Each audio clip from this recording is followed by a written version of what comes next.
Amen. Dieu est fidèle, Dieu est bon. Écoute, regarde ce qui est écrit à l'écran, là. Être prêt, la fin, le ciel, l'enfer. Si votre cœur n'est pas prêt un matin pour ça, là, je ne sais pas quoi faire d'autre pour vous préparer. Dieu est bon. Amen. Et je poursuis ce matin cette série de messages que j'ai commencé il y a 2 semaines et où ce qu'on avait adressé la question « Comment un Dieu d'amour peut-il envoyer des gens en enfer? » Et on avait répondu à cette question-là et on s'était rendu compte que finalement, Dieu veut pas envoyer les gens en enfer. Il a envoyé un sauveur pour les sauver de l'enfer. Amen. Merci Seigneur. Et vous pouvez écouter ce message-là sur le www.ccdm.ca. Amen. J'ai-tu fait une bonne annonce, une belle pub ce matin? Vous pouvez voir tous les messages du dimanche matin en vidéo sur notre site web et on est vraiment bénis de pouvoir avoir des caméras et pouvoir se répandre partout dans le monde entier, dans la francophonie. C'est merveilleux de pouvoir partager la bonne nouvelle. Ce matin, je veux affirmer avec vous que l'enfer existe vraiment. Que c'est un endroit qu'on veut éviter et surtout qu'on peut éviter. Alléluia. Tu veux pas aller en enfer pour toute l'éternité. Personne n'a les moyens d'y aller. Être prêt. La fin, le ciel, l'enfer, partie numéro 2, ça commence maintenant. L'enfer existe vraiment. Tout d'abord, laissez-moi partager avec vous les mots utilisés dans la Bible où ce qu'on retrouve le mot enfer et qui confirme que l'enfer existe vraiment.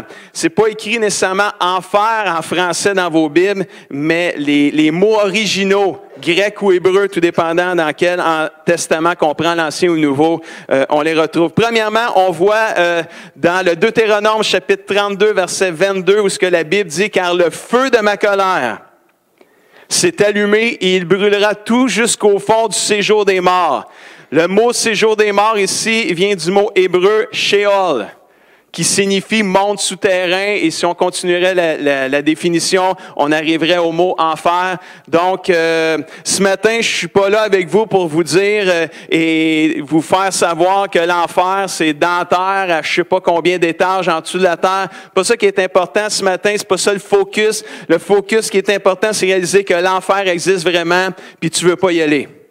On va voir tantôt, on va aller faire une petite visite en enfer, puis je vous le dis, après cette réunion-là, tu n'auras pas le goût d'y aller. Mais il y a quelque chose qu'il faut faire pour ne pas y aller, par exemple.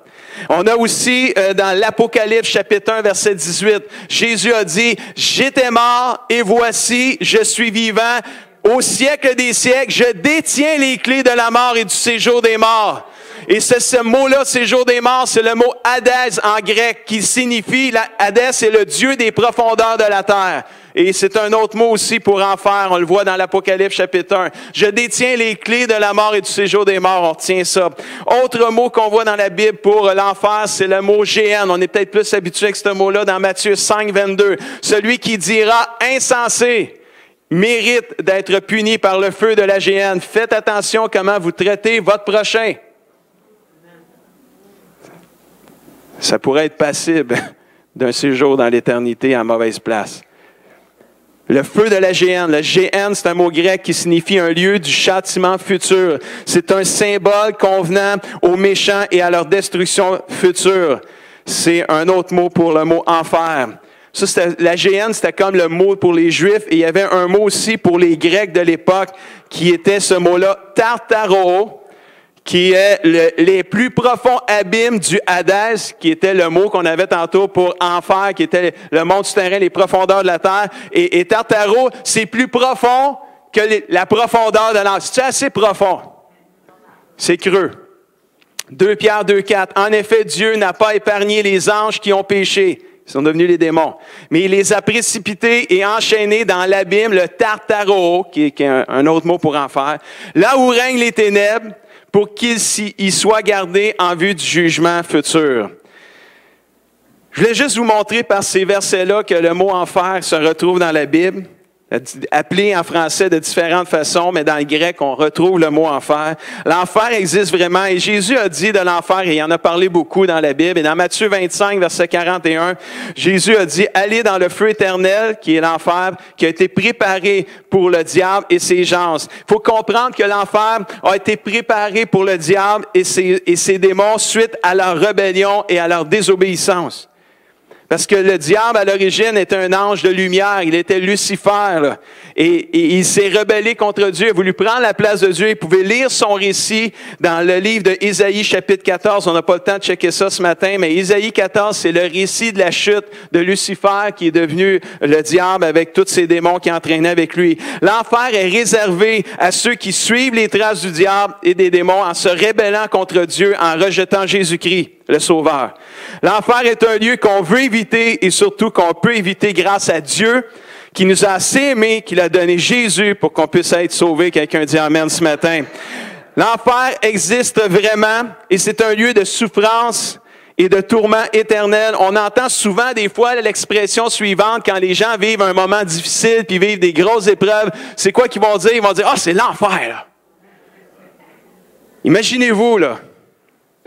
Imaginez-vous, pouvez-vous imaginer ce que vous considérez comme c'est l'enfer, la souffrance que vous vivez, mais que vous le vivez éternellement sans aucun espoir de jour meilleur et surtout sans la présence de Dieu, ça, c'est vraiment l'enfer. Ce qu'on dit, nous autres, c'est l'enfer, c'est pas si l'enfer que ça, parce que tu peux être guéri, tu peux être restauré, tu peux être libéré de ce que toi t'appelles l'enfer que tu vis. Tu peux en être sauvé tant qu'il y a de la vie. Tant que le Seigneur n'est pas venu nous chercher, il y a encore de l'espoir de jours meilleurs, même si tu penses qu'il n'y en a pas. Et les pensées de gens qui ont le goût de suicider, peut-être qu'on en a ce matin avec la parole qu'on a reçue, il y a de l'espoir en Jésus-Christ. Tant qu'il y a de la vie, il y a de l'espoir, même si tu penses qu'il n'y en a pas. Même si tu penses que ça se peut pas que tu aies des jours meilleurs, c'est faux, c'est un mensonge que l'ennemi, le diable essaie de te faire croire. Tourne-toi vers Jésus comme on a entendu tout le matin ce matin. Viens à Jésus avec ton désespoir. Lui, il va le transformer en espoir. Alléluia. Amen. Allons voir une personne qui a visité l'enfer. Oh yeah, comment est-ce qu'il y en a qui aiment ça? Une petite visite en enfer. Y a-tu qui ont peur? Ben non, ne pas avoir peur. On est sauvés. On est libérés. Amen. Dans la Bible, on a un récit où ce que le Seigneur Jésus nous adresse, un récit, une histoire, avec un homme riche et un pauvre. Et on a une petite idée de qu'est-ce qui se passe dans le lieu de tourment qu'on appelle l'enfer. Luc 16, versets 19 à 31, on va lire ça ensemble, c'est vraiment intéressant. Il y avait un homme riche, toujours vêtu d'habits coûteux et raffinés. Sa vie n'était chaque jour que festin et plaisir. Et d'un autre côté, il y avait un pauvre nommé Lazare qui se tenait couché devant la porte de sa villa, le corps couvert de plaies et d'ulcères. On continue. Il aurait bien voulu calmer sa faim parce qu'il était affamé avec les miettes qui tombaient de la table du riche, mais il y en avait même la misère. Les chiens même venaient lécher ses plaies. Ça allait pas bien, vie de misère. Le verset 22 nous dit que le pauvre mourut et les anges l'emportèrent auprès d'Abraham dans ce qu'une autre version appelle le sein d'Abraham. Le riche mourut à son tour et on l'enterra et lui fut amené dans le séjour des morts. Au verset 23, dans le séjour des morts, où le riche souffrait cruellement. Et le séjour des morts ici, c'est le Hadès, qu'on a vu tantôt, le mot grec Hadès. Donc, c'est vraiment dans l'enfer où il souffrait cruellement. Combien qu'il y en a qui croient que quand tu souffres cruellement, c'est de la souffrance? Juste souffrir, c'est souffrant, mais souffrir cruellement, c'est l'enfer. C'est ça qui est écrit. Dans l'enfer, c'est comme ça. Là, ça va être vraiment l'enfer. Il leva les yeux. Le riche qui souffrait cruellement leva les yeux et aperçut très loin, parce que si c'est dans les profondeurs de la terre, puis le ciel il est en haut, écoute, c'est loin, là. Mais assez loin pour voir Abraham et Lazare, le pauvre qui était à côté d'Abraham. Alors il s'écria, « Abraham, mon père, aie pitié de moi. Envoie donc Lazare, qu'il trempe le bout de son doigt. » C'est pas gros, là. Juste le bout de son doigt dans l'eau, puis qu'il me rafraîchisse la langue, juste le bout du doigt. Je sais pas, moi, j'ai des tempes de la main dans l'eau qui me l'étampent dans la face. Non, juste le bout du doigt sur le bout de la langue. Pour que ça me rafraîchisse, parce que je souffre horriblement. Un autre mot, c'est encore pire. Là, on est rendu pire, là. Car je souffre horriblement dans ces flammes. On continue. Combien il y en a qui ont le goût d'aller au ciel? Juste après 3-4 versets comme ça. Mais Abraham, et c'est vraiment sérieux, là. C'est vrai l'enfer, là. C'est pas une joke, on rit, mais c'est pas drôle, là. Tu veux pas aller là, là. Mais on peut ne pas y aller. On a toutes les ressources pour ne pas y aller. Et on va s'encourager ce matin. Abraham lui répond, « Mon fils, souviens-toi de combien de bonnes choses que tu as joué pendant ta vie et pendant que Lazare, le pauvre, n'a connu que des malheurs. À présent, ici, c'est lui qui est consolé et toi, tu es dans les tourments. De plus, il y a maintenant un immense abîme ou un immense espace ou trou entre nous et vous. Et même si on le voulait, on ne pourrait ni le franchir pour aller d'ici vers vous, ni le traverser pour venir de chez vous à ici. » C'est comme quand tu meurs physiquement, it's over, c'est terminé. Verset 27. « Dans ce cas, dit alors le riche, vu qu'il n'y a plus d'espoir, que je ne peux plus m'en aller avec vous dans le sein d'Abraham, il n'y a plus rien à faire, je suis faite là. Dans ce cas-là, dit le riche, je t'en conjure, je t'en supplie, Abraham, envoie au moins Lazare, ressuscite-le, qu'il retourne dans le monde, puis qu'il aille voir la maison de mon père, parce que j'ai 5 frères. Et qu'il puisse aller les avertir pour que mes frères n'aviennent pas ici, eux aussi, dans ce lieu de tourment. » C'est bizarre, rendu dans l'enfer, il y a de la compassion. Il y a de la compassion pour ceux qui restent. C'est quand envoie du monde pour pas qu'ils viennent ici, au moins mes frères. Là. Et regardez bien la réponse de Jésus au verset 29. « Tes frères ont les écrits de Moïse et les prophètes. » Ils ont l'Ancien Testament. Lui répondit Abraham, qu'il les écoute, qu'il écoute l'enseignement de Moïse et des prophètes. Et là, le riche dit, non, Père Abraham, mais si quelqu'un revient du séjour des morts et va les trouver, si quelqu'un ressuscite, ils vont changer. Tout d'un coup, lui, il avait une espèce d'espoir, là. Mais Abraham répliqua et dit, s'il n'écoute ni Moïse ni les prophètes, s'il n'écoute pas la parole de Dieu, ils ne se laisseront pas davantage convaincre par un mort revenant à la vie. Et il y a un mort qui est revenu à la vie. Jésus. Jésus est en train d'annoncer qu'est-ce qui arriverait. Puis il est en train de leur prophétiser qu'il ne l'écouterait même pas lui-même. Puis on n'a pas écouté Jésus quand il est revenu. Intéressant, hein? Intéressant. Dès son départ d'ici-bas, le croyant jouit de la consolation et du repos. C'est le paradis promis aux brigands sur la croix à côté de Jésus le jour même de sa mort, ce que Jésus lui a dit, « Tu seras avec moi dans le paradis aujourd'hui même. » Tandis que l'incroyant et le rebelle, dès son départ d'ici-bas, lui, l'incroyant, le rebelle, celui qui a rejeté Jésus, souffre dans un lieu où il ne peut sortir. Cet endroit de tourment est pour lui comme une prison préventive. Il y attend le jugement dernier. Et final, où ce que, à perpétuité, il sera dans l'enfer éternel. Les commentateurs bibliques pensent que lors de sa glorification, quand Jésus est monté vers le ciel, après avoir été crucifié, ressuscité, monté au ciel, ou ce qui est allé chercher les clés du séjour des morts, chercher les clés de l'enfer, quand tantôt on a lu dans le verset, là, « Je détiens les clés ». Quand Jésus est allé dans l'enfer et qui est revenu 3 jours plus tard avec les clés de l'enfer, on voit aujourd'hui que les commentateurs bibliques disent que le fait est que désormais tous ceux qui meurent dans la foi, au lieu d'aller dans le sein d'Abraham, s'en vont directement auprès du Seigneur. Paul préfère ainsi s'en aller, dans un sens, mourir physiquement pour s'en aller avec le Christ. On voit ça dans Philippiens 1, qu'il y a un désir. Je préfère m'en aller puis être dans la présence de Dieu que de rester ici avec toutes les souffrances qu'on a puis toutes les épreuves. Mais il dit, s'il faut que je reste un peu pour encourager les chrétiens à persévérer, je vais le faire. Mais honnêtement, j'aimerais bien mieux m'en aller avec le Seigneur. Et dans un autre passage, dans 2 Corinthiens 5, il dit, nous aimons mieux quitter ce corps et demeurer auprès du Seigneur. Il y a une joie qui est là dans notre cœur de dire, un jour, la vie sur terre va se terminer, puis j'ai hâte d'aller dans la présence de Dieu.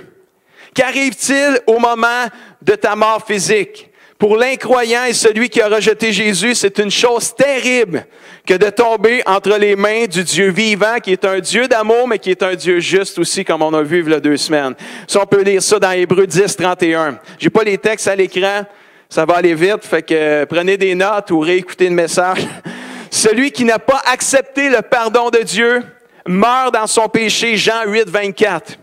Jésus enseigne par l'histoire du mauvais riche que dès l'instant de sa mort, le pécheur entre dans un lieu de tourment, séparé par un abîme infranchissable du lieu de bonheur, en pleine possession de sa conscience et de sa mémoire. Parce qu'il se rappelait, ses frères, il se rappelait, va voir mes frères, pleine possession de sa conscience parce qu'il souffrait terriblement. Pour le croyant, qu'arrive-t-il au moment de la mort physique? La mort spirituelle, qui est la séparation d'avec Dieu, n'existe plus pour le croyant. Il a reçu la vie éternelle quand il a dit oui à Jésus puis qu'il est né de nouveau. Il a reçu la vie éternelle étant passé par sa foi de la mort à la vie. Vous suivez, c'est bon, Jean 5, 24. Jésus déclare, « Je suis la résurrection et la vie. Celui qui croit en moi vivra quand même il serait mort, et quiconque vit et croit en moi ne mourra jamais. » Jean 11, versets 25 et 26, Jean 8, 51. Paul peut dire, « Christ est ma vie et la mort m'est un gain, mais une victoire. » Amen. Pour lui s'en aller et être avec Jésus, c'est de beaucoup le meilleur, Philippiens 1. C'est pourquoi nous aimons mieux quitter ce corps, comme on a dit tantôt dans 2 Corinthiens 5. Peut-on imaginer une plus complète victoire sur la mort que cela, en attendant la glorieuse résurrection de notre corps physique? Amen, alléluia. Heureux dès à présent les morts qui meurent dans le Seigneur, Apocalypse 14, 13. Amen. Wow. La mort est un gain. Elle n'est même plus la mort pour le chrétien. Combien qui ont le goût d'aller au ciel? La mort est un gain, c'est même plus la mort. Quand tu as Jésus dans ta vie, tu es capable de déclarer la mort est un gain. Quand tu n'as pas Jésus dans ta vie, tu n'es pas capable de le dire. Tu n'es pas sûr. Tu essaies d'espérer que c'est la mort est un gain, mais quand tu sais que tu as Jésus dans ton cœur, tu peux déclarer, tu peux affirmer sans l'ombre d'un doute, Christ est ma vie, la mort est un gain. Wow! Une autre question. Qu'est-ce que la seconde mort? La première mort, c'est la mort à laquelle tous les êtres humains quittent la terre, c'est la mort physique. La seconde mort, celle qui atteint les pécheurs, mais qui n'atteint pas les chrétiens. La seconde mort, celle qui atteint les pécheurs après le jugement dernier, elle est dans l'Écriture un synonyme de l'enfer. L'Apocalypse, chapitre 20, versets 13 et 15, nous dit ceci, « La mer avait rendu ses naufragés. » Tous ceux qu'on n'a pas retrouvés là, qui se sont noyés dans les mers, ça va revenir. Là. On les retrouve peut-être pas, là, mais un jour, ils vont être rapatriés, si on peut dire comme ça. Les tombeaux avaient libéré leurs cadavres. Le royaume des morts s'était dépeuplé, ou le séjour des morts. Tous furent jugés un à un, chacun conformément à ses actes. Puis la mort elle-même et le séjour des morts, le Hadès, furent précipités dans l'étang de feu qui est la seconde mort. C'est comme si tu avais 2 enfers dans le fond. Tu avais la pré-enfer puis tu avais l'enfer après le jugement dernier. Tu avais comme une salle d'attente qui est comme l'enfer. Puis après le jugement dernier, tu es dedans encore plus. Tu es plongé dedans. Là. On y jeta, verset 15, tous ceux dont les noms ne furent pas trouvés inscrits dans le livre de vie. On l'a entendu ce matin. Réjouissez-vous pas juste que les mauvais esprits vous sont soumis. Réjouissez-vous que vos noms sont écrits dans le livre de vie, que vos âmes sont écrits dans le livre de vie. Et pour que nos noms soient écrits dans le livre de vie, il faut naître de nouveau. Il faut dire oui à Jésus-Christ. Amen. 2 fois dans l'Apocalypse, Non, pas 2 fois. 2 fois, l'Apocalypse déclare que la seconde mort, c'est les temps de feu, comme on vient de lire là.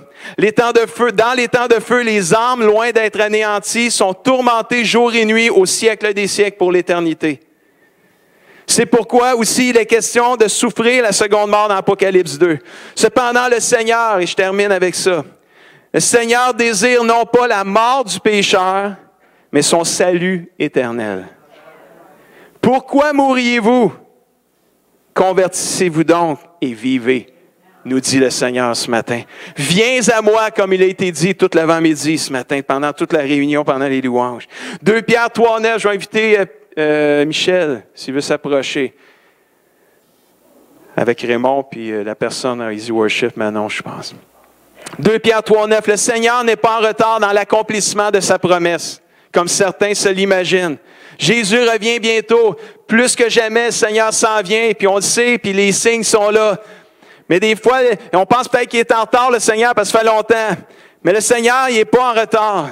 Il fait preuve de patience à votre égard et à l'égard peut-être de vos enfants et de nos enfants, car il ne veut pas qu'aucun périsse. Il ne veut pas qu'une seule personne périsse. C'est le cœur même de Dieu. Dieu ne veut pas qu'on périsse, il veut qu'on soit sauvé. Il voudrait au contraire que tous parviennent à se convertir, que tous parviennent à naître de nouveau et à se repentir. Ceci démontre hors de tout doute que Dieu ne veut pas envoyer les gens en enfer. Il veut que les gens reconnaissent qu'ils sont des pécheurs, comme il a dit Jésus lui-même quand il était sur la terre dans Luc 5,32.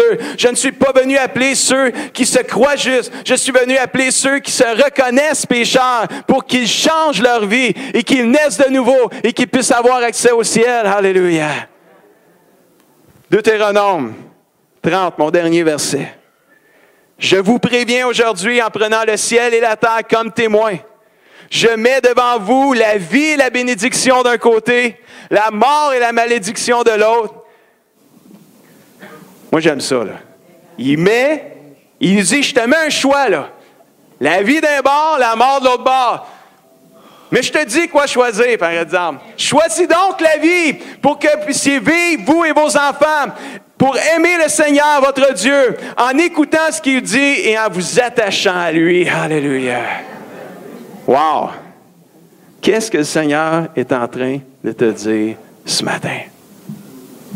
De chanter un chant matin, là, jusqu'au jour où je te suivrai. Non, jusqu'au jour où je te reverrai. Je te suivrai. Ce jour-là s'en vient, là. Es-tu prêt? Es-tu prêt à rencontrer le roi des rois? Être prêt, le ciel, l'enfer, la fin. Je termine ce message-là la semaine prochaine avec le retour glorieux de Jésus-Christ. Invite des amis, invite des familles, on poursuit ça, on finit ça la semaine prochaine. Mais avant la semaine prochaine, il y a aujourd'hui. Puis le Seigneur pourrait revenir avant la semaine prochaine. Fait que je vais te donner l'occasion de dire oui à Jésus, direct là tout de suite un matin. Au cas où qu'on ne revienne pas la semaine prochaine. Moi, ça ne me dérange pas si on ne revient pas la semaine prochaine. J'espère juste que je ne serai pas là, vous autres, la semaine prochaine. Amen. En étant plus sérieux, je vous inviterai à vous lever.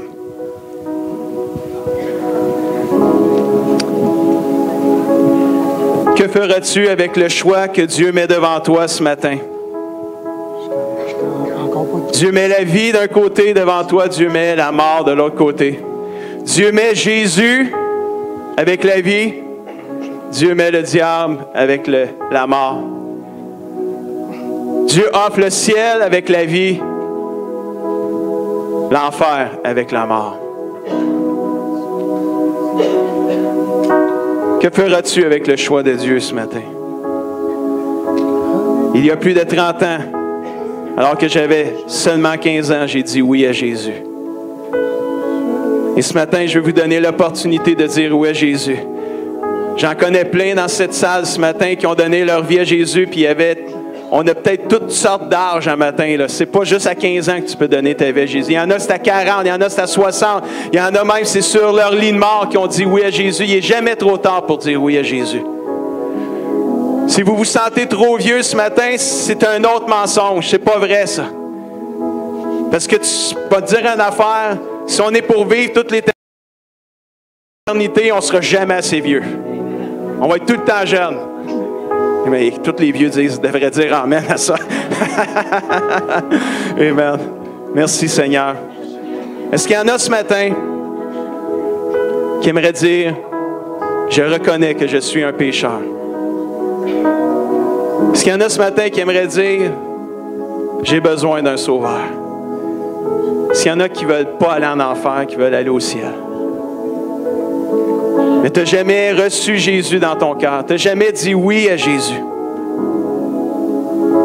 Je vais te donner l'opportunité de dire oui à Jésus ce matin. Est-ce qu'il y en a qui sont dans cette salle et juste en levant la main bien haute, veulent me dire, Pasteur Guy, moi je veux donner ma vie à Jésus. J'y ai jamais donné, je veux y donner ce matin. Levez votre main bien haute, qu'on puisse la voir. On va prier avec vous. Merci Seigneur Jésus. Merci Seigneur Jésus. Peut-être c'est dans la jeunesse. Peut-être tu n'as jamais vraiment pris une décision pour Jésus. Peut-être que ce matin, tu sens que Dieu te parle. Tu vas aller au ciel, tu ne veux pas passer l'éternité dans l'enfer. Juste lève ta main et dis-moi, Pasteur Guy, je veux donner ma vie à Jésus. Je crois en lui, mais je ne l'ai jamais reçu. Quelqu'un qui a levé sa main? Amen. Amen. Merci de m'aider. Je ne me rends pas tout le temps en arrière. Il y en a d'autres là-bas. Amen. Ceux qui ont levé la main, je vous inviterai à venir en avant. Peut-être avec ceux avec qui vous êtes venus, peut-être accompagnez-les. Venez me rejoindre en avant, on va prier ensemble. Amen. On va éviter les premiers contacts. J'ai une dame, Rachel, s'en vient. Amen. Avec Daniel aussi. Est-ce qu'il y en a d'autres? Je sais qu'il y en a, oui. Viens, ma soeur. Amen. Eliane qui est là. Content de te voir, Eliane. Merci, Seigneur Jésus. Merci. Dieu sauve encore aujourd'hui. Dieu sauve encore aujourd'hui. Est-ce qu'il y en a d'autres ce matin qui veulent donner leur vie à Jésus? Venez me rejoindre en avant. Alléluia. On a des petits-enfants, amen, qui veulent donner leur vie à Jésus-Christ. Amen. Madame Nicole Ginette, pas avec Nicole. C'est en arrière. Amen. Alléluia. Merci, Seigneur Jésus. Merci, Seigneur. Est-ce qu'il y en a d'autres? Vous voulez dire oui à Jésus ce matin? Il n'y a pas d'âge. Vraiment pas d'âge pour dire oui à Jésus ce matin. Amen. Alléluia. On va prier ensemble. Peut-être vous qui êtes par Internet, on veut vous encourager de dire oui à Jésus aussi. Peut-être vous écoutez ce message, vous croyez en Jésus, mais vous ne l'avez jamais reçu dans votre cœur. Ce matin, on veut le recevoir, on veut naître de nouveau. Jésus va faire de toi un enfant de Dieu. Et tu peux avoir déjà, dès ton jeune âge, ou dès l'instant que tu prends cette décision-là, l'assurance que si tu meurs, tu vas aller dans le ciel avec le Seigneur. Pareil comme qu'il a dit au brigand qui était sur la croix.